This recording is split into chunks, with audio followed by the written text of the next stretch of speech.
Hello viewers, Tollywood story এক্সপ্লেনারে তোমাদের সবাইকে অনেক অনেক স্বাগত জানিয়ে রানী ভবানীর আজকের পর্বের রিভিউ শুরু করছি। বন্ধুরা, ভবানী ধারাবাহিকের রিভিউ কিন্তু তোমরা বেশি বেশি করে দেখো। তোমরা যত দেখবে, যত উৎসাহ দিয়ে দেখবে, আমরা ততই কিন্তু উৎসাহ পাবো আর আমাদের ভালোও লাগবে। আর তোমাদের জন্য আরও বেশি বেশি করে রিভিউ আমরা নিয়ে আসতে পারবো। আগামী দিনের রিভিউগুলো আরও অনেক ভালো হতে চলেছে। আশা করব তোমাদের ভালো লাগবে। ধন্যবাদ।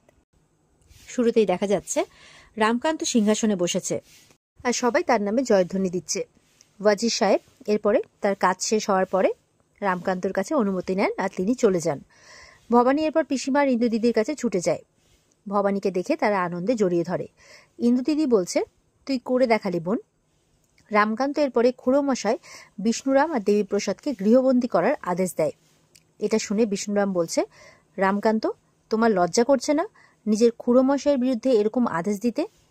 রামকান্ত বলছে, আর আপনার লজ্জা করছিল না যখন রাজরানী একা হাতে সেই ফৌজদারের সাথে লড়ছিলেন?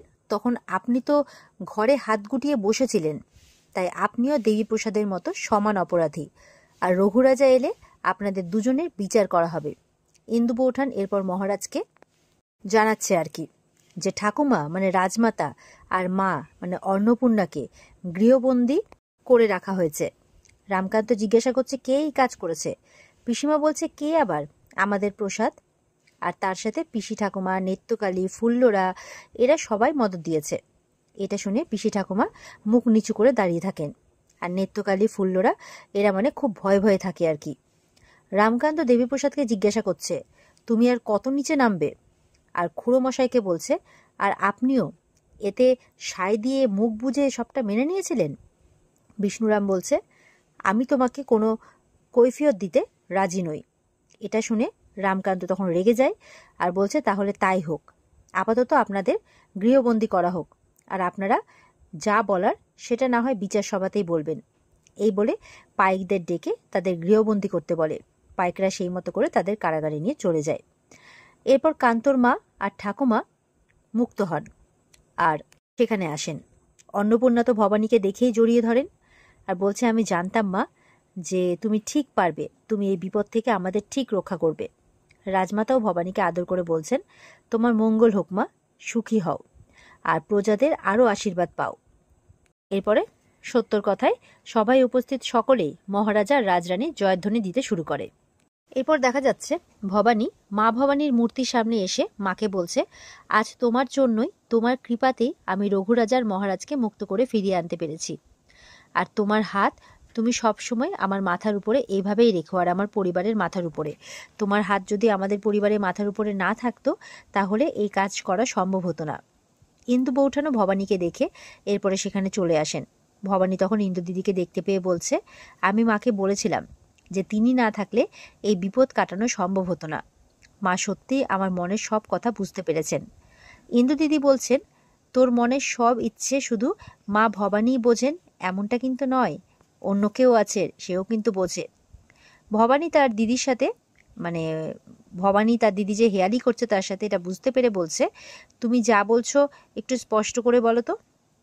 ইন্দু দিদি তখন ভবানীকে জিজ্ঞাসা করছে, কে তোর মনের মানুষ? কে শুনি?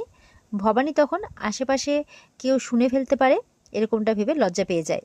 ইন্দু দিদি আবারও জিজ্ঞাসা করছে, বল না, আমার ঠাকুরপোকে তুই এত বড় বিপদের হাত থেকে বাঁচালি, তারপরেও কি সে তোকে মন দেয়নি, বা তুই তাকে মন দিসনি?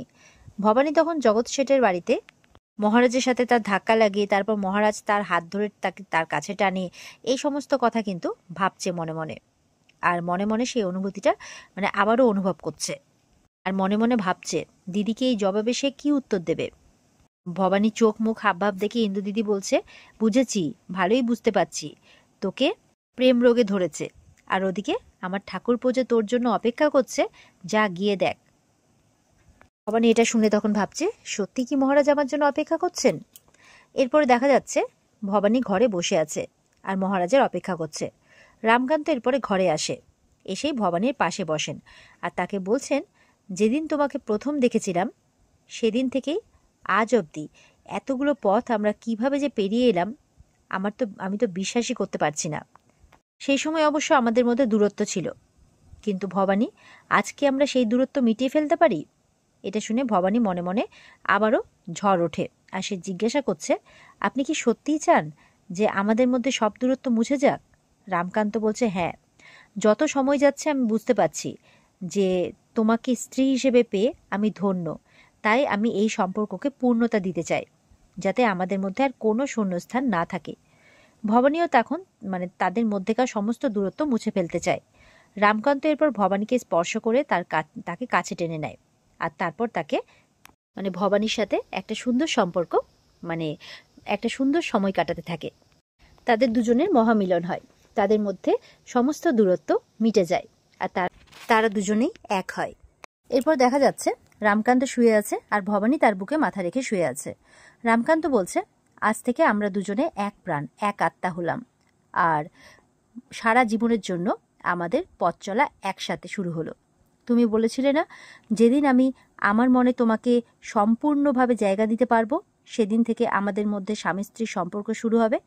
আশা করছি আজ তুমি সেটা অনুভব করতে পেরেছ, আর তুমি মনে আর কোনো দ্বিধা রেখো না। আমি সত্যি তোমাকে ছাড়া আর অন্য কিচ্ছু ভাবতে পারি না। ভবানী বলছে যে আমি গ্রামের এক সাধারণ মেয়ে, তাই এই রাজপরিবারে রাজঐশ্বর্য সব কিছুই যেন আমার কাছে খুব কাল্পনিক লাগে, জানেন। তার উপর আপনি আমায় যে মর্যাদা দিয়েছেন, আর আজকে সেই ভালোবাসাও দিয়েছেন, এই সব কিছুই কিন্তু আমার কাছে একটা সুন্দর স্বপ্নের মতো। আর এই স্বপ্ন কোনোদিনও যাতে না ভেঙে যায়। যদি তাই হয়, তাহলে আমি নিজেকে আর সামলাতে পারবো না, মাথা তুলে দাঁড়াতে পারবো না। তাই আপনাকে আবারও জিজ্ঞাসা করছি, আপনি যা বলছেন ঠিক বলছেন তো? আপনার মনে আর কারোর কোনো স্থান নেই তো? রামকান্ত বলছে, আমি কি তোমাকে আমার বুক চিরে দেখাবো? ভবানী তখন হাসতে হাসতে বলছে, থাক, তাতে আমারই কষ্ট হবে। তাই আমি আপনার মুখের কথাকেই বিশ্বাস করলাম। এরপর মহারাজকে ঘুমিয়ে পড়তে বলে। মহারাজ এরপরে ঘুমিয়ে পড়লে ভবানী মনে মনে বলছে, মা ভবানী, সত্যি তুমি সব কিছু পাইয়ে দাও। আজ তুমি তোমার মেয়ের জীবনে যে সুখ শান্তি এনে দিলে, আমি তার জন্য সত্যি চিরকৃতজ্ঞ থাকবো তোমার কাছে। তুমি সত্যি ধন্য।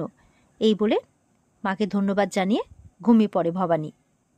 আর এখানেই আজকের পর্ব শেষ হয়ে যায়। তো এই ছিল আজকের পর্বের রিভিউ। ভালো লেগে থাকলে অবশ্যই আমাদের কমেন্ট করে জানাবে। আমাদের চ্যানেলের সাথে জুড়তে চ্যানেলকে কিন্তু অবশ্যই সাবস্ক্রাইব করবে। এই পর্বের বিস্তারিত দেখতে অবশ্যই স্টার জলসার পর্দাতে চোখ রাখবে। দেখা হচ্ছে তোমাদের সাথে আবার আগামীকালকে নতুন পর্বের রিভিউ নিয়ে। আশা করব ভবানীর রিভিউ তোমাদের ভালো লাগছে, আর অবশ্যই তোমরা কিন্তু এর বিস্তারিত দেখতে স্টার জলসার পর্দাতেই চোখ রাখবে। ভালো থেকো সবাই, টাটা।